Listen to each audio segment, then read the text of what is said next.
Hola gente, ¿cómo están? Para quienes no me vieron todavía en videos anteriores de la Argentina Programa, me voy a presentar. Soy Luisina de Paula, soy ingeniera y profe universitaria en informática. Actualmente me dedico, además de programadora freelance, a crear contenido para todo lo que tenga que ver con la educación y la enseñanza de programación en entidades públicas y privadas, como así también tengo mi plataforma digital, mi canal de YouTube TodoCode, donde también genero contenido de este estilo para apoyar a las personas que están aprendiendo o iniciando en este camino. Así que en la clase de hoy voy a estar mostrándoles cuestiones de programación orientada a objetos con Java, que vamos a detallar enseguida a continuación, y vamos a ir viendo conceptos como clases, objetos, métodos, atributos y las principales cualidades de la programación orientada a objetos y cómo podemos aplicar esto a nuestro código en Java utilizando diferentes herramientas. Así que quédense ahí que vamos a continuar ahora. Les voy a mostrar cuáles van a ser estos temas y vamos a ir haciendo un repasito teórico rápido de cada uno de ellos y vamos derecho al código, que es lo que más les interesa a ustedes. Así que vamos a eso.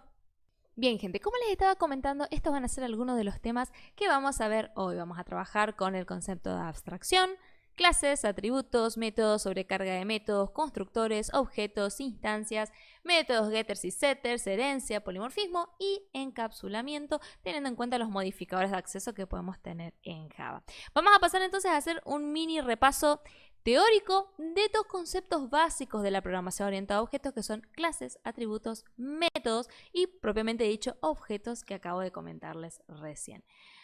Vamos a arrancar con una pregunta sencilla que cuando hablamos de programación orientada a objetos todos dicen, bueno, estamos hablando de clases. Y decimos, ¿pero qué es una clase? ¿Es ir a un lugar y que alguien me hable con un pizarrón y tener clases, o conectarme a una computadora y tener clases? No, no se hace referencia a clases de ese estilo, clases educativas, sino a clases de como que fueran tipos de algo.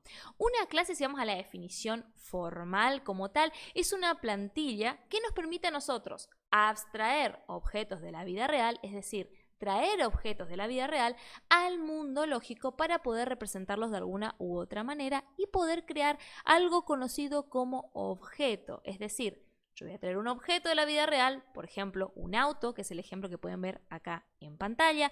Yo lo voy a abstraer, es decir, voy a tomar cuáles son sus cualidades y cuáles son las cosas que pueden hacer, y a partir de eso voy a crear una clase, es decir, un molde de ese auto de manera lógica, de tal manera que si yo después quiero utilizar ese auto en mi programa, yo tenga cuáles son las cualidades y características de ese auto para poder utilizarlo. Bien, yo siempre hago una analogía de las clases, que las veamos como, ¿se acuerdan esas reglas con dibujitos que teníamos cuando éramos chicos? Bueno, yo no las tenía, por ahí ustedes son más jóvenes que yo y todavía no las tenían, pero eran, ya no las usan, mejor dicho. En mi caso, por ejemplo, habían reglas que tenían forma de estrella, de círculo, de cuadrado, de rectángulo, y lo que hacíamos nosotros era hacer bolitas de plastilina y ocupábamos esos moldes con distintas formas para pasar la plastilina a través de ellos, y del otro lado obteníamos la forma que queríamos. Es decir, teníamos la plastilina, ¿sí?, el auto en la vida real, lo pasábamos por ese molde y obteníamos, ¿qué cosa? Una estrella, un cuadrado, un rectángulo.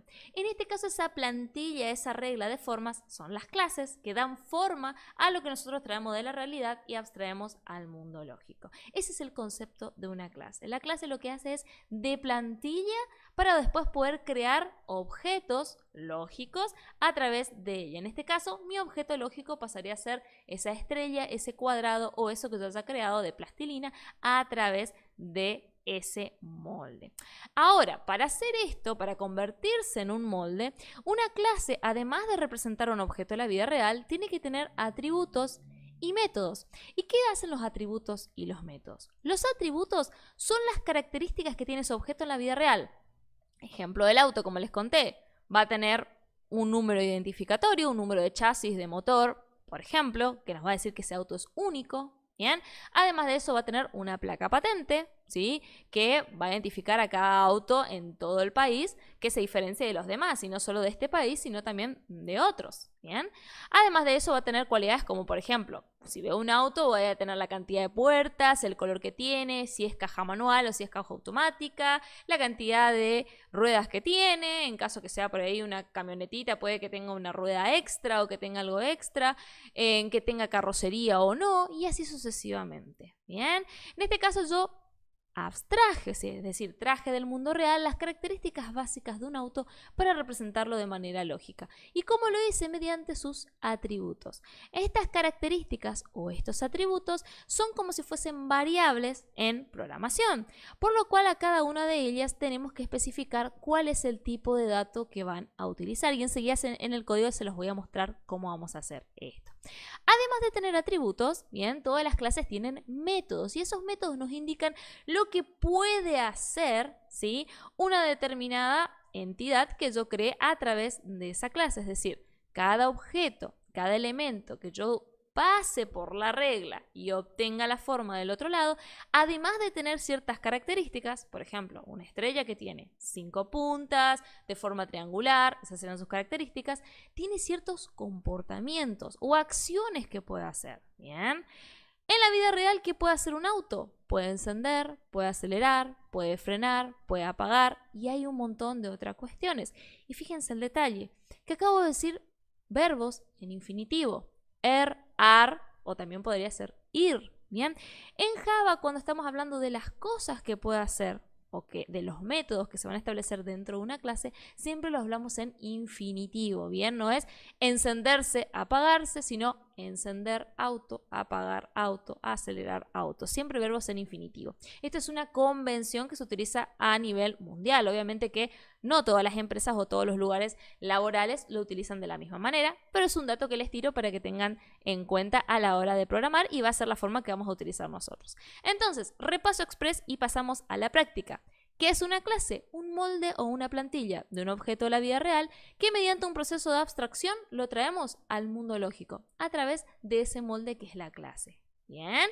Luego, ¿qué es un atributo? Son cada una de las características que tiene esa clase que representa a un objeto de la vida real. Bien, como dijimos recién, patente, cantidad de puertas, color, nombre, apellido, lo que sea dependiendo del objeto que traigamos. Bien, ¿y qué es un método? Son los comportamientos que vamos a representar de manera lógica que puede tener ese objeto o esa entidad que estoy abstrayendo en el mundo real. Bien, ¿se entendieron hasta ahí todos esos conceptos teóricos? Pasamos entonces a NetBeans, que va a ser la herramienta que vamos a utilizar para realizar nuestros programas, y vamos a pasar a identificar cada una de estas partes, a crear un proyecto y también, por supuesto, a crear nuestra primera clase. Así que vamos a eso. Bien, gente, ya estamos en NetBeans. Pueden ver que acabo de crear un proyecto que se llama ejemplo PO, por ejemplo, programación orientada a objetos, ¿sí? Tengo acá mi método main, tengo un paquete llamado ejemplo PO, y no se asusten que mi NetBeans está oscuro y con colores distintos, simplemente no es una versión rara ni nada, simplemente le cambié un poco los colores para que sea un poco más lindo para ustedes y que tengan un fondo oscuro y no un fondo por ahí blanco muy fuerte que les pueda molestar a la hora de verlo. Así que espero que les guste y no se preocupen que ustedes también lo pueden configurar. Si buscan en YouTube o en Google van a encontrar las distintas configuraciones que hay para poner estos colores. Así que no se preocupen que no es ninguna versión extraña ni nada en particular. Bien, dicho esto, pasamos entonces a cómo creamos nuestra primera clase en Java utilizando NetBeans. En primer lugar, ya creé mi proyecto, voy a ir al paquete, ¿sí?, principal que tengo de mi proyecto, voy a hacer clic derecho, voy a ir a New o Nuevo, dependiendo si lo tienen en español o en inglés, y vamos a ir al apartado que dice Java Class. Una vez que estamos acá, nos pide que pongamos el nombre que queremos que tenga nuestra clase. Detalle a tener en cuenta, hablamos de un estándar recién que les había comentado de que los métodos estén con verbos en infinitivo. Bien, lo mismo vamos a hacer ahora con el nombre de las clases. En este caso, las clases tienen como estándar que siempre empieza su nombre con mayúscula. Bien, entonces vamos a intentar representar al auto, que es lo que veníamos trabajando. Vamos a poner auto con la A en mayúscula, ¿sí? Una vez hecho esto, no tenemos que tocar nada más de lo que está acá. Vamos a ir abajo a Finish o finalizar. Y fíjense cómo ya nos crea, bien, nuestra primera clase auto. Voy a borrar estos comentarios que están acá arriba, que esto nos crea de forma automática. Lo mismo estos comentarios que tenemos acá. Ahí está, para que lo vean bien en claro. Fíjense cómo la estructura de la clase que nos crea NetBeans de forma automática es de la siguiente manera. Public, bien, que es una palabra reservada que representa un modificador de acceso. Un poquito más adelante en la clase vamos a ver qué es un modificador de acceso. La palabra class, que indica que esto es una clase, y luego el nombre que nosotros elegimos, obviamente con letra mayúscula al principio. En este caso era auto, lo que nosotros elegimos como nombre de clase. A partir de eso, ¿qué tenemos que hacer? Tenemos que empezar a declarar cada uno de los atributos que va a tener esta clase. Vamos a declararlo de forma sencilla como que fueran variables, y a medida que avancemos en la clase van a ver cómo le vamos a ir agregando cosas a esa declaración, sobre todo cuando veamos encapsulamiento y otros conceptos. Pero vamos a arrancar con una declaración sencilla. Dijimos que un auto puede tener un ID. Bien. Dijimos que un auto puede tener una patente. Bien. Dijimos que un auto puede tener cantidad de puertas. Dijimos que un auto puede tener color. Y dijimos que un auto puede ser caja manual o no. Y lo representamos con un boolean. Fíjense, si volvemos a ver, vamos a mirar nuestro ejemplito con el que estábamos trabajando. Teníamos justamente patente, string, teníamos cantidad de puertas entero, colon, string y caja manual, boolean, que es exactamente lo que estamos trabajando ahora. Bien, fíjense cómo hicimos nuestro modelado. Esto es un UML, un diagrama de clases, y eso lo pasamos recién a nivel código. Lo acabamos de hacer de esta manera. Entonces, ¿qué estamos haciendo acá? Lo voy a poner mediante un comentario, declarando atributos que sean del auto, es decir, sus características. Bien, ahora, bueno, dijimos que el auto tiene una serie de métodos, bien, que son las actitudes o las cosas que puede hacer, las actividades que puede hacer un auto. Bien, vamos a entonces acá declarar, ¿sí?, métodos. Ahora, ¿cómo declaramos un método? Dijimos que el auto puede acelerar, frenar, encender y apagar. Puede tener 4 comportamientos. ¿Cómo vamos a declarar cada uno de ellos? De la siguiente manera.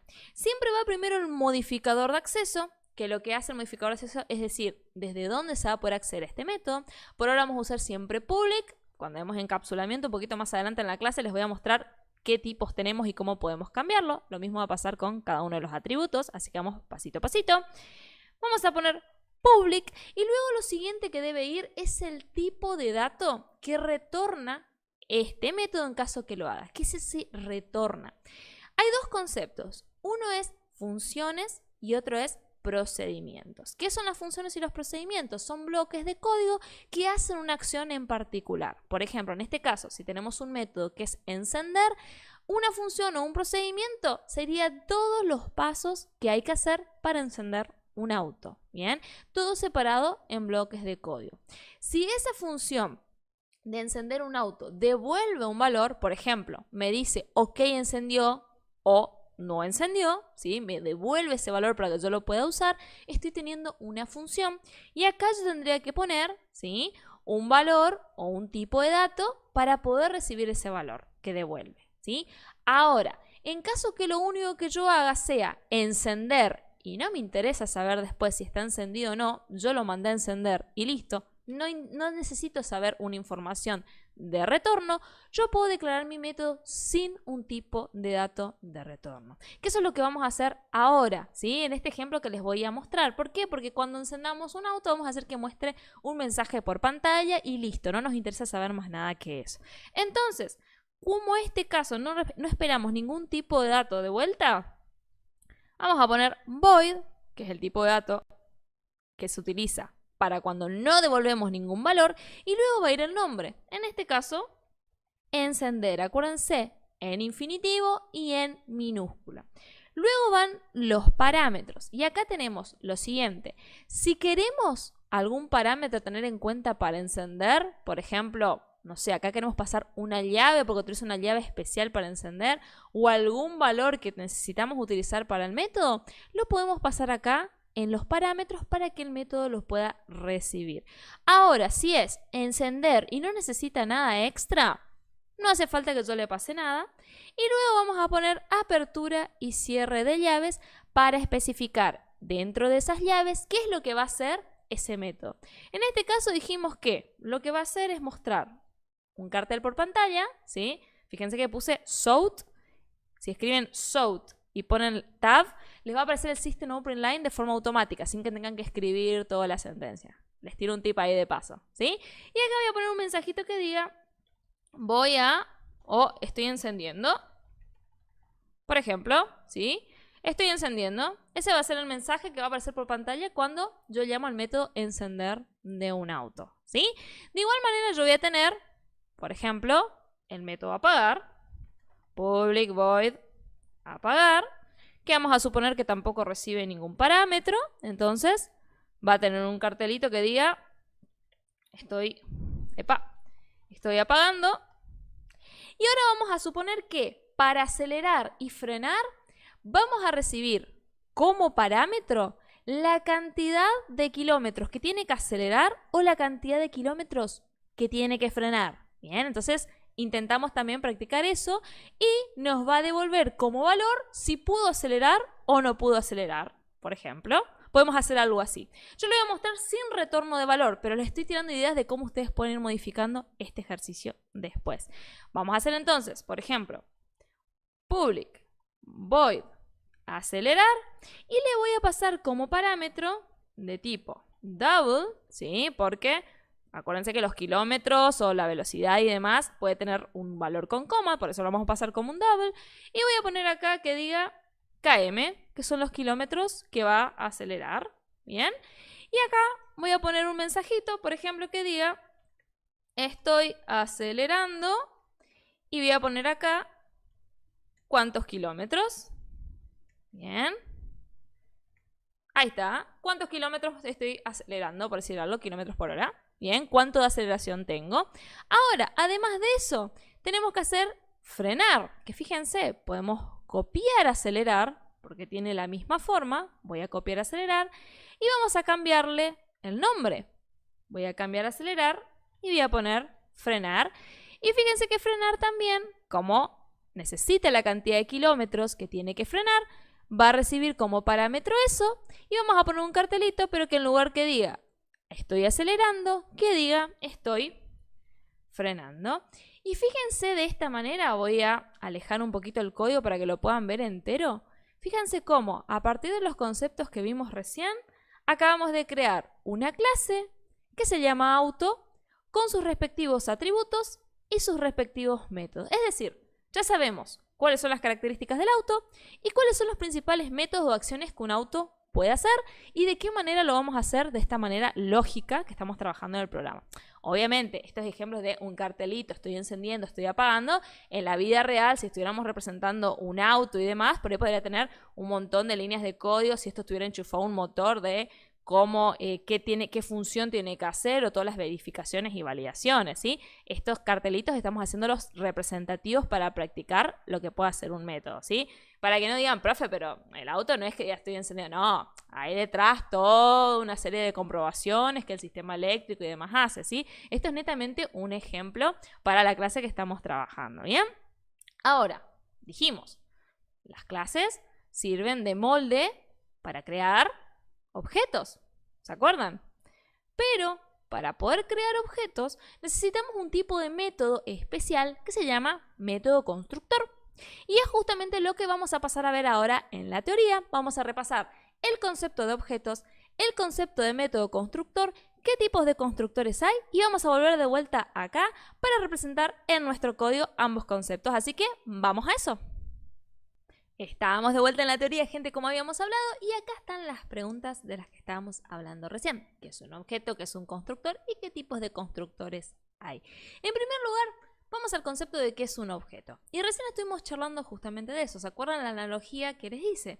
Les dije que una clase era un molde que, por ejemplo, si yo tuviera plastilina y paso a través del molde, lo que obtengo del otro lado, la formita de estrella, de cuadrado, lo que sea, es un objeto.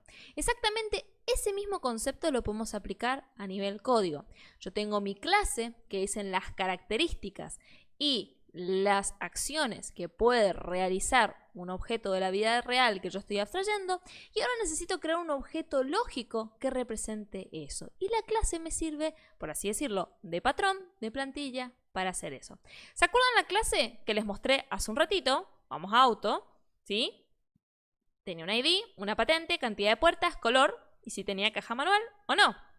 Bien, ahora vamos a suponer que a partir de esta clase, con estos atributos y estos métodos, yo creé este objeto que se llama auto1. Bien, auto1 va a ser representado como si fuese una variable dentro de nuestro código, que enseguida lo vamos a ver. Bien, para poder construir auto1 fuimos creando valores o dándole valores a esa clase auto que teníamos. Fíjense, la ID ya no es un valor en el aire, sino que es un 1, por ejemplo. La patente ya no es un valor en el aire, sino que es un número de patente como tal. De igual manera, cantidad de puertas ya tenemos un valor que es 5, color ya tenemos un valor que es rojo. Ya sabemos que la caja es manual, está en valor true. Y también tenemos los métodos y vamos a ir viendo después cómo se va a implementar cada uno. Bien, pero como ya los tenemos creados, acá no vamos a tener ningún cambio en particular. Entonces, ¿qué es un objeto? Es el resultado, ¿sí?, de poder brindarle datos a una clase y obtener la construcción, ¿sí?, de una representación de ese objeto de la vida real. Ahora, acabo de decir la palabra construcción, es decir, ¿cómo creo un objeto? ¿Está bien? Tengo la clase que es la plantilla, ¿bien? Y ya sé lo que es el objeto, pero en el medio tiene que haber algo que me cree ese objeto. No es que el objeto aparece mágicamente porque existe la clase. Exacto. Ese paso intermedio que hay para poder crear un objeto se llama constructor. ¿Y qué son los constructores? Los constructores son métodos especiales, ¿sí?, que tenemos en la programación orientada a objetos que nos permiten crear dos tipos de objetos. Y ahí venimos con la respuesta de la pregunta de qué tipos de constructores hay. Hay un constructor que se llama constructor vacío que nos permite crear objetos vacíos. Es decir, creamos un objeto con toda esta estructura, pero sin rellenar sus valores. ¿Para qué se ocupa? Van a decir, profe, pero ¿tiene sentido un objeto vacío? Sí, porque en muchos casos solo necesitamos utilizar sus métodos, o en muchos casos, cuando arrancamos la ejecución de un programa, no sabemos qué valores va a tener un objeto que estemos creando, por ejemplo un auto. Pero por ahí a lo largo del programa vamos pidiendo datos por teclado o por algún método, algún lugar, y vamos cargando esos datos a lo largo del programa. Por eso es que existen los constructores vacíos que nos permiten crear objetos que no tengan datos cargados para que se puedan ir cargando a lo largo de la ejecución del programa o que sean utilizados solo para hacer uso de sus métodos. De a poquito vamos a ir viendo cómo se puede aplicar eso y en sí lo vamos a ver también en el código. Entonces, bueno, acabo de contarles que hay un tipo de constructor que es el constructor vacío. Pero también les dije que hay un tipo de constructor, ¿sí?, otro tipo de constructor que se llama constructor por parámetros. ¿Y qué tiene este constructor por parámetros? Que a este sí yo le puedo pasar los valores que quiero que tenga mi objeto, con los que quiero que mi objeto se inicialice o se instancie, y en base a eso lo que hace es crear ese objeto con esos valores que yo le acabo de pasar. Por ejemplo, en el caso de auto, yo le estaría pasando el 1, la patente, la cantidad de puertas, el color, si tiene caja manual o no, y en base a eso el constructor recibe esos datos y me crea el objeto para que yo lo pueda utilizar. ¿Bien? Vamos entonces al código, vamos a pasar nuevamente a NetBeans y les voy a mostrar cómo creamos un constructor, tanto vacío como por parámetros, y cómo podemos hacer para crear una instancia o un objeto a la clase que estemos creando, en este caso auto, para poder pasarle diferentes datos y poder empezar nuestro trabajito con los objetos. Así que vamos a eso. Bueno, gente, estamos acá ya en NetBeans nuevamente, está nuestro código, nuestra declaración de atributos y métodos que habíamos hecho, y ahora vamos a pasar a empezar a crear nuestros constructores. Primer detalle a tener en cuenta. Por convención, casi siempre los constructores van ubicados luego de la declaración de los atributos y antes de la declaración propia de los métodos que estamos utilizando, porque son métodos especiales. Entonces lo que voy a hacer acá, me voy a parar acá. Voy a hacer un poco de espacio y voy a poner un cartelito acá, un comentario que diga constructores, para ir guiándonos qué es lo que estamos haciendo, ¿bien? Para crear los constructores tenemos dos posibilidades. Yo les voy a tirar un tip muy bueno, ¿sí?, para que lo tengan en cuenta. La primera opción es crear manualmente, escribir todo el código nosotros, de cómo se hace un constructor y demás, que ahora vamos a ver la estructura que tiene que tener un constructor. Ahora, Esa es una chance.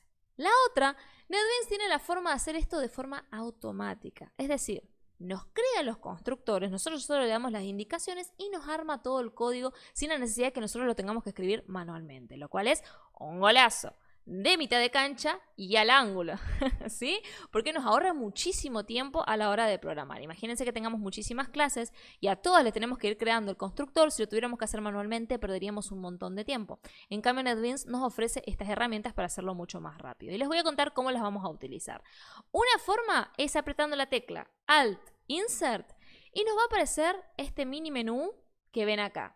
En caso que no les salga presionando esas dos teclas, lo pueden hacer haciendo clic derecho y acá la opción que tienen que es Insert Code, ven, que es insertar código, y les va a abrir el mismo menú. Vamos a ir al apartado del primero, fíjense que tiene un montón de opciones para generar código. Vamos a ir al primero que dice constructor, ¿bien? Una vez acá, fíjense, voy a mover un poquito acá la pantallita para que ustedes vean la comparación, nos dice generar un constructor y nos dice seleccione los campos que quiere inicializar para el constructor. O sea, que el constructor ¿qué campo queremos que el constructor inicialice? ¿Bien? Y les conté que hay dos tipos de constructor. Cuando el constructor es vacío, no vamos a seleccionar ninguno de estos campos. ¿Por qué? Porque va a ser vacío, no queremos que tenga ningún valor. Entonces podemos o poner Select None o podemos directamente no seleccionar nada y hacer clic en Generate. Luego, cuando queremos el constructor por parámetros, que también se los voy a mostrar, podemos hacer clic en Select All para que se seleccionen todos los campos, es decir, todos los parámetros, o podemos ir seleccionando uno por uno manualmente y luego hacemos clic en Generate. En este caso vamos a ver el constructor vacío. Bien, así que lo que voy a hacer es no tocar nada, no seleccionar nada y poner Generate. Fíjense, es re chiquito, re cortito nuestro constructor vacío. Fíjense, primer detalle, el nombre del constructor siempre va a tener el mismo nombre de la clase. Bien, public auto, y fíjense cómo nuestra clase también se llama auto. Bueno, justo ahí me quedó en amarillo, ahí está, y lo pueden ver bien. Fíjense cómo tiene el mismo nombre. Ahí lo voy a acercar un poquito, ahí está. Bien. Ahora, primer detalle, siempre eso, los constructores se llaman siempre igual a la clase. Bien, y fíjense un detalle también, los otros métodos que tenemos tienen un tipo de dato de retorno, en este caso encender, como no devuelve nada, tiene void. Si acá encender devolviera algo, podría tener boolean, int, string, lo que devuelva. Fíjense que el constructor no tiene esto. ¿Por qué? Porque no va a retornar ningún valor. El constructor lo único que hace es, como dice su nombre, construir. Bien, nos va a construir el objeto que nosotros le pidamos. En este caso, como es un constructor vacío, no recibe ningún parámetro, ¿sí? Y fíjense que entre las llaves no hace absolutamente nada. Lo único que va a hacer es, bueno, si yo pongo crear auto y creo un auto nuevo, me va a crear un objeto auto con todas sus partecitas por completar, pero sin datos. Como que fuera una planilla. ¿Vieron una planilla cuando ustedes se van a inscribir a algo y les dan una ficha de inscripción y dice nombre, apellido, edad, todos los datos, pero está vacía y ustedes todavía no lo completaron? Bueno, esto sería como que el constructor vacío crea una de esas fichas sin poner ningún valor, para que después más adelante nosotros podamos completar. Bien, véanlo de esa manera, ¿sí? Ahora, ¿cómo hacemos el constructor por parámetro? De vuelta, Alt Insert o clic derecho Insert Code. Vamos a constructor y ahora sí vamos a poner Select All o seleccionar todo, depende en qué idioma tengan, y nos va a seleccionar todos nuestros atributos. Ponemos Generate y ahí fíjense cómo ya empezó a tomar forma y es un código un poquito más largo, ¿sí? Voy a alejar un poco para que ustedes lo puedan ver todo. Ahí está, voy a achicar acá, así lo pueden ver todo completo. Ahí está. Fíjense el detalle de este código. Primero, tiene parámetros. Y fíjense que cada uno de los parámetros que recibe son los que tenemos como atributos. Es decir, este método, ¿sí?, especial constructor, va a recibir parámetros de cualquier lugar desde donde lo llamemos. Por ejemplo, puede ser desde el main, desde otra clase, donde queramos crear un objeto de tipo auto. Y nosotros, ¿qué vamos a hacer? Le vamos a decir, quiero que este auto tenga esta ID, esta patente, esta cantidad de puertas, este color, y le voy a decir si tiene caja manual o no. A partir de esos datos, ¿qué va a hacer este constructor?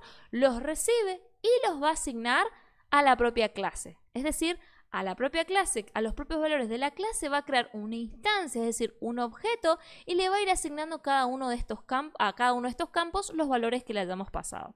Pero acá fíjense un detalle y acá van a decir, profe, pero acá noto algo que es inconsistente, van a decir ustedes, ¿no? Porque yo aprendí que en Java no pueden haber dos variables que se llamen igual.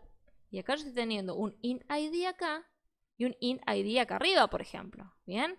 Estoy teniendo dos variables que se llaman igual adentro de un mismo proyecto. ¿Bien? Y acá vamos a tener un detalle. Existen dos tipos de variables. Las variables globales y las variables locales. En este caso los atributos son consideradas variables globales. ¿Por qué? Porque se pueden utilizar a lo largo de todo el código. Sin importar nada, se pueden utilizar. Porque están declaradas acá arriba. Al ser atributos que están declarados acá arriba de forma independiente, yo puedo usar en cualquier parte de la clase auto que yo quiera. ¿Bien?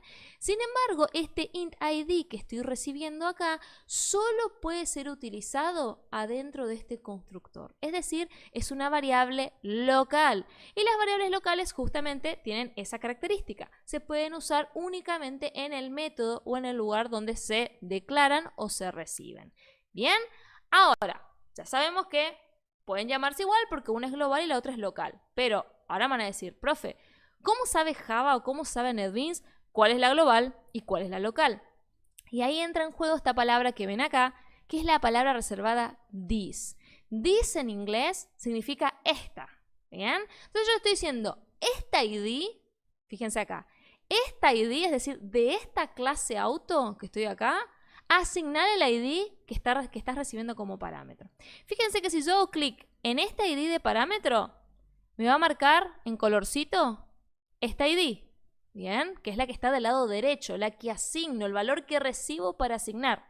Bien, en cambio, si yo selecciono esta otra, fíjense que me marca la de acá arriba, la global. Bien, fíjense, selecciono esta, me marca esta. Si selecciono esta con la palabra this, me marca la que es propia de la clase. Y así es como sabe Java cuál diferenciar una de otra. Entonces, ¿qué estoy haciendo acá? Vamos a suponer que acá yo recibo un 1.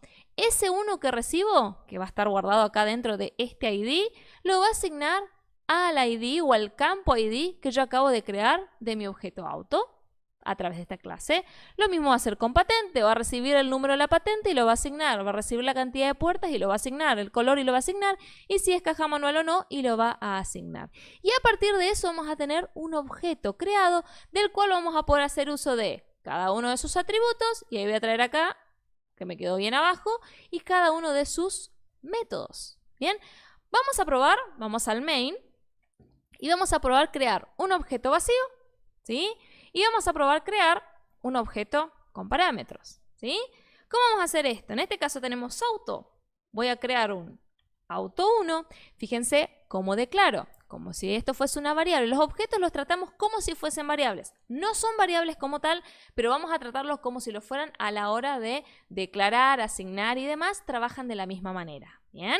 Entonces voy a poner qué tipo tiene mi variable, entre comillas, en este caso mi objeto. Mi objeto es de tipo auto. Entonces declaro auto, el nombre que quiero que tenga mi objeto, en este caso auto1. Bien, fíjense, esto va en mayúscula, la primera letra, porque es una clase, estoy haciendo referencia a una clase, y el nombre de la variable de mi objeto, en este caso, va todo en minúscula. Seguimos con las convenciones. Va a ser igual a qué cosa, y acá vamos a utilizar una palabra reservada que se llama new. New en inglés significa nuevo, por lo cual acá yo lo voy a estar diciendo. A esta variable o a este objeto auto1, asignale un nuevo auto que yo voy a crear. A esta variable auto1, asignale o instancia a un nuevo objeto de tipo auto. Si yo hago con el constructor vacío, fíjense, yo no paso ningún parámetro ni nada y voy a tener así sencillo. Auto1 es igual a new auto y creo un auto vacío, sin valores, que lo voy a poder utilizar sin problema, pero por ahora no va a tener ningún valor. ¿Bien? Pero vamos a crear otro. Vamos a crear un segundo auto que sí va a tener valores. Y vamos a poner que sea igual a new auto. Pero acá vamos a empezar con los distintos parámetros. Fíjense que si solo abrimos el paréntesis, ya NetBeans nos tira de sugerencia el constructor por parámetros. Fíjense cómo aparece el vacío, que es el que creamos arriba, y acá nos aparece el por parámetros. Si lo seleccionamos, se nos aparece acá y nos va tirando cuáles son las pistas de cuáles son los valores que tenemos que ir poniendo. Vamos a poner, por ejemplo, no sé, de ID1 Vamos a ponerle una patente, voy a inventar. Vamos a poner, creo que era 111 JO, algo así, creo que puse que era la patente en el ejemplo, ¿sí? Acá era cantidad de puertas, vamos a decir que 5. Color, como es un string, vamos a pasarlo así. Y luego habíamos dicho que tenía caja manual, así que lo dejamos en true. ¿Qué estamos haciendo acá? Generando nuestro objeto con valores. Y ahora van a decir, listo, profe, bueno, ya sé lo que es un constructor, ya sé lo que son atributos, ya sé lo que son los métodos, pero ¿cómo accedo a un método?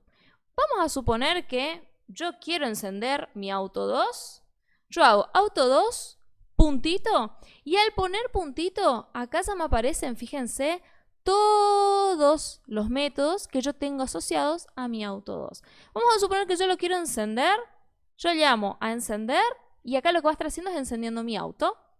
Vamos a suponer que después lo que yo quiero es acelerar. Yo llamo acá a acelerar, le paso la cantidad de kilómetros, vamos a decir 60, ¿sí? Vamos a suponer después que yo quiero frenar, ¿sí? Vamos a llamarla a frenar. Acá. Vamos a poner cuánto quiero frenar la mitad, quiero frenar 30. Y luego por último quiero apagar mi auto. ¿Sí? Fíjense cómo yo lo único que hago es selecciono el objeto, la instancia que tengo creada del objeto auto, ¿sí? Y voy llamando a través de este punto cada uno de los métodos. Los métodos que tienen parámetros, yo les puedo pasar esos parámetros entre paréntesis como corresponde, y los que no, únicamente hago el llamado y va a ejecutar lo que tiene que ejecutar. Vamos a probar ejecutar nuestro programa. Vamos a ver si efectivamente llama a estos métodos que estamos creando acá. Vamos a ejecutar con F6, pueden ejecutar su programa como atajo. Y fíjense, voy a agrandar un poquito acá para que ustedes lo puedan ver mejor. Fíjense cómo me dice, estoy encendiendo, estoy acelerando, estoy frenando y luego estoy apagando.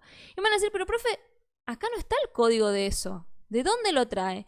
Y justamente lo que está haciendo es llamar a los métodos que nosotros pusimos acá y a la implementación de cada uno de ellos. Acá hemos puesto estoy encendiendo, fíjense que eso es lo que aparece. Acá estoy apagando, es lo que aparece.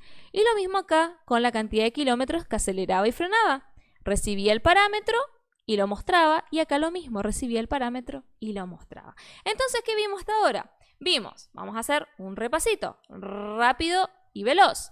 Creamos nuestra clase, creamos nuestros atributos, declaramos nuestros constructores, declaramos nuestros métodos y probamos crear en nuestro main dos tipos de objetos distintos, uno vacío a través del constructor vacío y otro con datos a través de un constructor con parámetros, y luego lo que hicimos, a uno de esos objetos los utilizamos para llamar a los métodos a ver qué pasaba. Y hasta ahora vamos 10 puntos, pero ahora van a decir, bueno, profe, yo guardé datos en auto 2 y no guardé nada en auto 1. ¿Cómo hago ahora para acceder a esos datos y para verlos? Y para ello vamos a utilizar métodos especiales también que se llaman getters y setters y que tienen mucho que ver con el encapsulamiento, nuevamente, que es un tema que lo vamos a ver dentro de poquito. Así que pasamos a la teoría, repasamos lo que son los getters y setters y volvemos a la práctica para ver cómo los implementamos. Así que vamos a eso.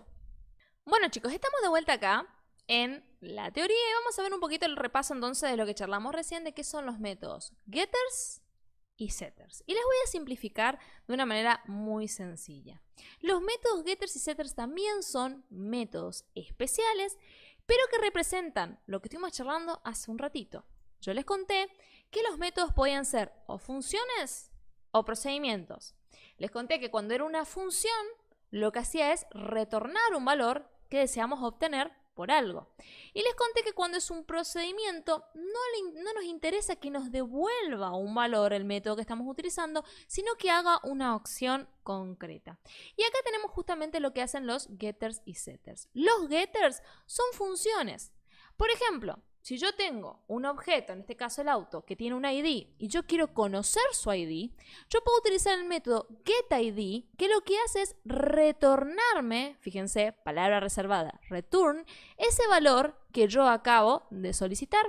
Y por eso va a tener no public void, sino que acá va a tener un tipo de dato como tal, en este caso entero, que es el tipo de dato del valor que retorna.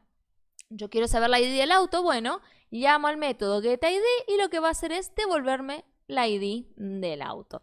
De igual manera, ahí tenemos entonces una función. Pero cuando queremos, por ejemplo, no tenemos un objeto vacío, como el caso que hicimos recién, y quiero setear la ID, es decir, yo le quiero pasar cuál es la ID para que se guarde, para que quede almacenada en ese objeto, yo tengo que hacer un procedimiento, porque no me interesa que me devuelva un valor y me diga la ID es tal. Yo le estoy pasando, yo ya conozco cuál es la ID, lo único que quiero es que la setee, que la coloque en el objeto y ya está. No espero un valor de retorno. En ese caso vamos a utilizar el set, que por excelencia es un procedimiento. Es decir, le doy las instrucciones, hace lo que tiene que hacer y listo. Fíjense lo que hace el set. El set es un método void, es decir, no devuelve valor, lo que hablamos recién. Yo le paso los valores o el valor que quiero que setee y lo que va a hacer con ese valor que yo quiero que setee es asignarlo al campo de ese objeto. De la misma manera que lo hace el constructor, ¿se acuerdan? Que ponía this.id y ahí asignaba la ID. Bueno, de la misma manera.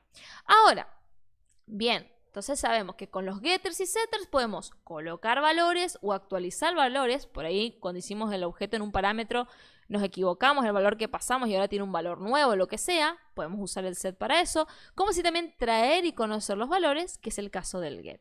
Pero también tenemos un método especial llamado toString, que lo que nos permite es a esos valores que yo tengo dentro de un objeto, mostrarlos por pantalla de una manera súper sencilla y todos a la vez, sin que yo tenga que ir haciendo el get y el get de cada uno de ellos individualmente, sino que me los va a mostrar todos de una. Vamos a pasar ahora a NetBeans. Vamos a ver cómo creamos los getters y setters, vamos a ver cómo los podemos utilizar con un ejemplo práctico y luego vamos a ver también cómo implementamos y qué significa este override que estamos viendo acá arriba medio raro dentro de nuestro método toString que vamos a crear. Así que pasemos a la práctica. Bueno, gente, estamos nuevamente acá en nuestra clase que habíamos creado, nuestra clase auto, con sus atributos, constructores y métodos. Y vamos a agregar ahora entonces los métodos getters y setters. Algunos dicen gets y sets. Yo le prefiero decir getters y setters, que es el nombre más común que se lo suele encontrar en la industria. Y vamos a venir acá abajo, por convención. Acuérdense, van siempre atributos primero, luego constructores y luego todos los métodos. Y por convención también, antes de todos los métodos personalizados que hagamos nosotros, tienen que estar los getters y setters. Esto es netamente convención. Ustedes pueden cambiar el orden y va a seguir funcionando, pero les cuento cómo suele ser el orden que la mayoría de los programadores en un entorno de desarrollo utilizan para poder entender el código de otro. Obviamente, si ustedes hacen su código, ustedes lo van a entender. El tema es que si después trabajan en equipo con otra persona y esa persona no conoce la manera en la que ustedes trabajan, y se les va a complicar un poquito si ustedes no siguen un estándar, ¿bien? Entonces, por eso es importante trabajar siempre con los estándares que tengamos en el mercado, ¿sí? Bien, entonces vamos a hacer los getters y setters. Tenemos dos opciones. Hacerlo de forma manual, como les mostré recién, con esas líneas de código. O también NetBeans tiene la maravillosa herramienta dentro de Insert Code, como venimos haciendo para los constructores, para los getters y setters y nos lo arma todo de forma automática. Así que vamos a ir por esa opción, así vamos más rápido y les voy a mostrar cómo hacerlo. Nuevamente, clic derecho, Insert Code o Alt Insert. Tenemos este menú y fíjense que acá tenemos un apartado que dice Getter and Setter. Un golazo de vuelta, hacemos clic acá y acá nos aparecen todos nuestros atributos y nos dice de cuál queremos crear getters y setters. Si queremos crear de todos, seleccionamos todo acá o acá ponemos Select All, vamos a Generate y fíjense cómo acá nos crea todos los getters y setters de forma automática. Fíjense, todo de forma automática. Y voy a mostrarles lo que hace cada uno de ellos, lo que les mostré recién en la imagen, en la teoría. El get lo que hace es devolver, fíjense acá por ejemplo yo tengo la ID, ¿no? Recibe la solicitud getID y lo que va a hacer es retornar la ID. Pero me van a decir, profe, ¿esta ID cuál es? La ID que tenga asignada acá arriba, ¿sí? Mi atributo. Como atributo, mi clase, mi objeto que yo acabo de crear a través de esta clase. Es decir, va a tomar el valor global de ID. ¿Por qué? Porque esta ID que yo tenía acá, que recibía en mi constructor, quedó acá adentro. Bien, fue asignado una variable global, pero quedó acá adentro. ¿Qué significa que acá siempre me va a traer el valor global? Que si después de utilizar el constructor yo modifiqué, por ejemplo, con un set mi ID o algún valor, el get me va a traer ese valor actualizado de manera global, no el valor local que yo había pasado en un principio cuando creé el objeto. Ahora con la práctica van a entender a qué me refiero. Luego, el setID lo que va a hacer es recibir un ID, y ahí está el caso que les digo si por ejemplo quiero actualizar, y va a asignar como si fuese un constructor. Vamos a suponer por ejemplo que yo puse mi auto con la ID 1 y me equivoqué, en realidad no era ID 1 mi auto, era ID 35.000, por ejemplo, ¿sí? Y me equivoqué. ¿Qué puedo hacer con el set? Yo sobrescribo ese 1 que yo tenía por el 35.000 y cuando utilice el getID me va a traer ese valor nuevo que yo acabo de actualizar y no el valor viejo. Vamos a hacer una prueba de esto. Vamos acá a nuestro main. ¿Se acuerdan que acá teníamos nuestro auto? Y vamos a agarrar el auto 2, vamos a tocar también el auto 1. Vamos a ir al auto 2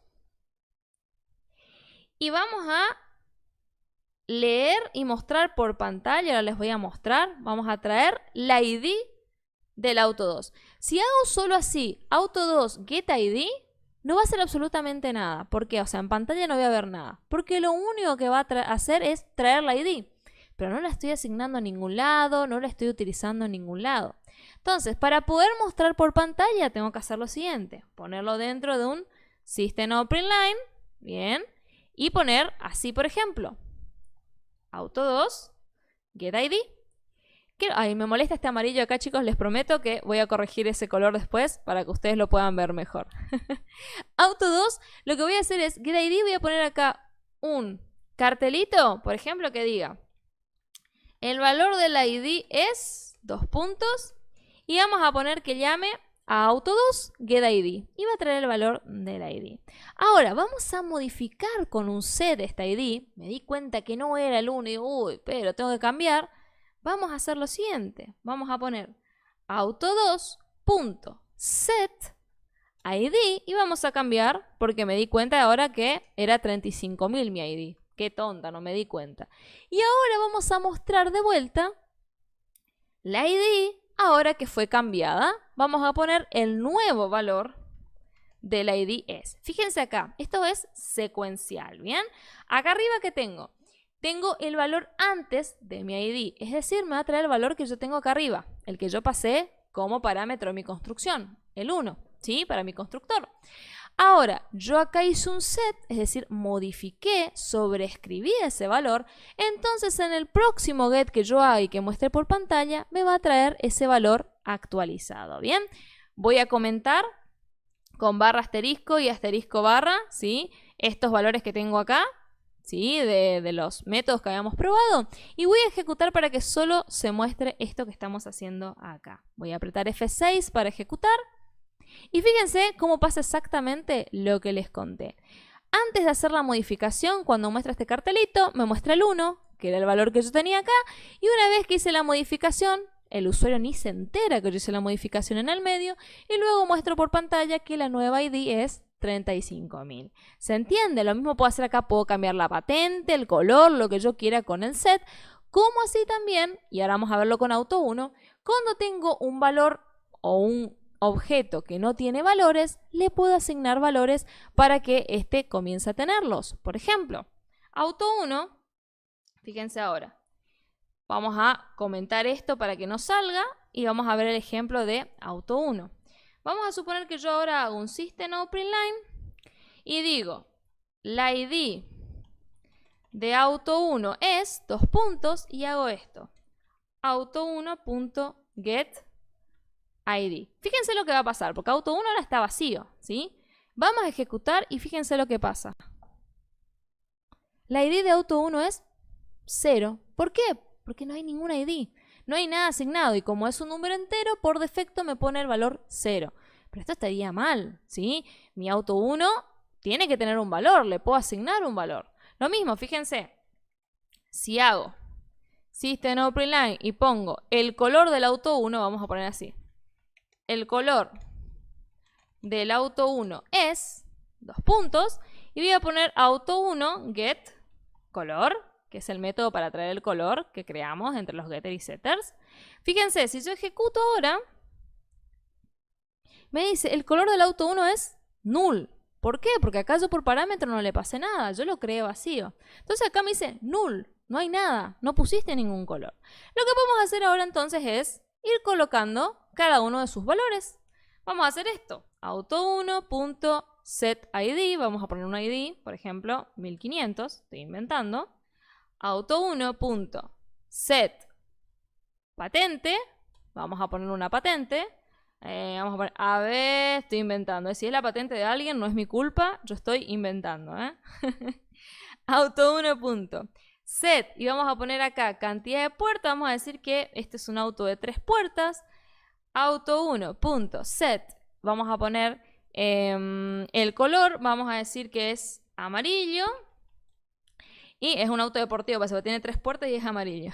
Y vamos a poner auto1.set. Si tiene caja manual, vamos a poner false, tiene caja automática. Fíjense cómo acá ya estuvimos seteando todos los valores. Entonces ahora si volvemos a hacer esta operación después, voy a copiar y pegar y voy a poner acá abajo lo mismo. Y vamos a poner la nueva ID y acá el nuevo color. Vamos a ver qué pasa en nuestra consola cuando saque estos valores. Vamos a ver el antes vacío como estamos viendo ahora y vamos a ver el después con los valores cambiados. Para diferenciar voy a poner acá unos guioncitos para que me muestre por pantalla para separar esto de esto y que no nos confundamos, ¿sí? Vamos a poner F6, ejecuto y fíjense, la ID de auto 1 es 0, el color del auto 1 es null, que era antes de poner valores. ¿Por qué? Porque yo tenía creado auto 1 como vacío. Luego, ¿qué hice? Agarré el set, le puse sus valores y dije, bueno, ahora decime la ID y el color, ahora que ya los coloqué. Y fíjense cómo ahora sí me aparecen los nuevos valores que acabo de setear. Me aparece que la ID del auto 1 es 1500 y que el color del auto 1 es amarillo. ¿Bien?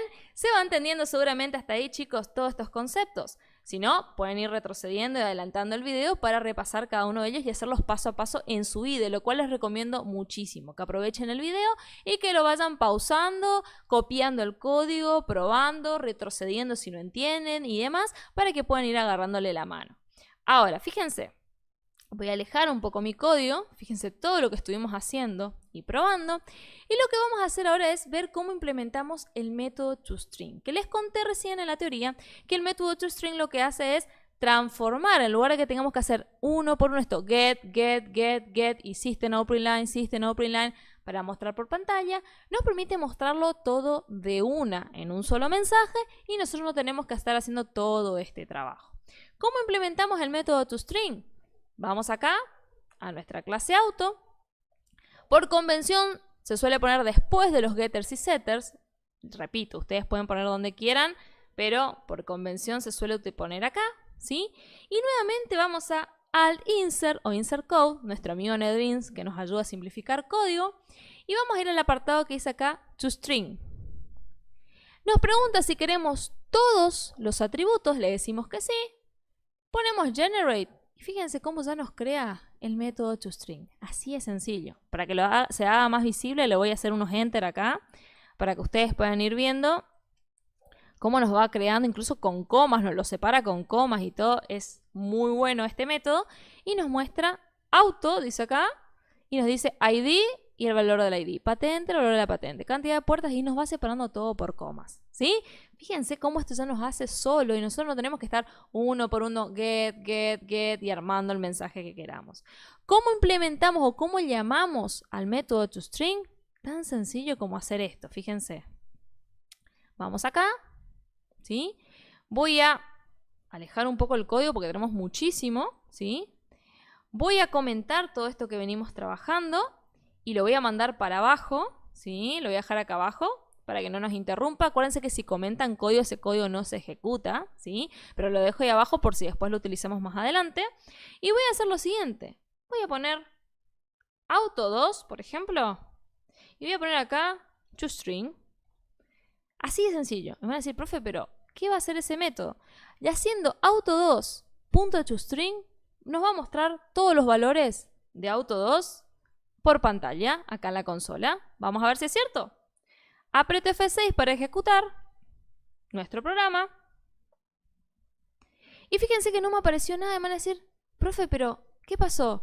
¿Por qué no me mostró nada? Porque si bien yo estoy acá haciendo el toString, ¿sí? Lo que va a pasar acá, fíjense, vamos al toString. Me hace la transformación, ¿sí?, a un string de todos los valores, pero no está el método system.println acá adentro. Bien, entonces el extra que yo tengo que hacer es, acá me devuelvo una cadena de caracteres. Fíjense, dice string. Bien, entonces lo que yo recibo acá en este auto2.toString es la cadena de caracteres. Pero si yo no asigno a una variable o a un método que me muestra además por pantalla, lo que yo estoy haciendo es recibir, pero no hago nada con lo que recibo, ¿sí? Entonces, para que se pueda ver por pantalla esa cadena de caracteres que yo acabo de crear, tengo que poner un system.println, por ejemplo, o cualquier otro método que ustedes quieran utilizar para mostrar por pantalla, ¿bien? Este es el más común y no tienen que poner comillas dentro, sino únicamente el llamado al método de esta manera. Ahora sí, fíjense cómo si ejecutamos, nos muestra todos los valores del auto. ID, patente, cantidad de puertas, bla, bla, bla, bla, bla. Lo mismo si hacemos con auto 2, en este caso que, como yo comenté todo el código de abajo, el auto 1, perdón, va a estar vacío. Fíjense lo que va a pasar. Voy a ejecutar. Y así como en auto 2 me tira todos los valores, en auto 1 me tira todos los por defecto que tiene. ¿Se va entendiendo hasta ahí, chicos? Entonces acabamos de ver los getters, los setters y el método toString que nos ayuda muchísimo a convertir todos los valores que tenemos a string para que lo podamos mostrar como una cadena de caracteres. Ahora, ya tenemos la primera parte de programación orientada a objetos, cómo armar una clase, cómo armar un objeto, qué componentes tiene una clase y qué métodos podemos tener, getters, setters y demás. Pero ahora vamos a ver tres conceptos fundamentales de la programación orientada a objetos. Ellos son la herencia, bien, el polimorfismo y además de herencia y polimorfismo, otro concepto muy importante que se llama encapsulamiento y que va de la mano con estos public que vemos acá, static y demás, que son los valores que venimos charlando que yo les comenté que tenían que ver con modificadores de acceso. Así que ahora vamos a esos conceptos teóricos y volvemos a la práctica para ver cómo aplicarlos y con eso vamos a dar cierre a todo lo que tiene que ver con programación orientada a objetos. Así que vamos a la teoría nuevamente. Bien, gente, vamos a continuar entonces con el repaso de estas cuestiones teóricas de las características principales que tiene la programación orientada a objetos. En primer lugar, vamos a repasar estas tres características y vamos a ir viéndolas en este mismo orden. En primer lugar, encapsulamiento, luego herencia y luego polimorfismo. Cuando hablamos de encapsulamiento, estamos hablando de una propiedad de la programación orientada a objetos que nos permite encapsular distintas partes de nuestro código, de nuestras clases, de tal manera que puedan tener acceso a ella determinadas partes del programa y otras no. ¿Por qué esto? Hay que separar un poquito de un concepto con el que se les suele confundir encapsulamiento, que es el concepto de ocultación u ocultamiento. El principio, que mucha gente suele confundirlos. El principio de ocultación o ocultamiento hace referencia a que un código definitivamente no pueda ser accesible desde ningún lugar, que sea oculto, que sea privado, pero totalmente privado y cerrado y que no haya forma de acceder a él, que esté oculto, que no esté a la vista ni del programador ni tampoco del usuario final. En cambio, encapsulamiento es un concepto distinto en el cual tenemos acceso a cada uno de los métodos o atributos que utilicemos, ¿sí? Pero determinados niveles de acceso dependiendo del uso que hagamos o que necesitemos de cada uno de los métodos, atributos y demás que vayamos a utilizar.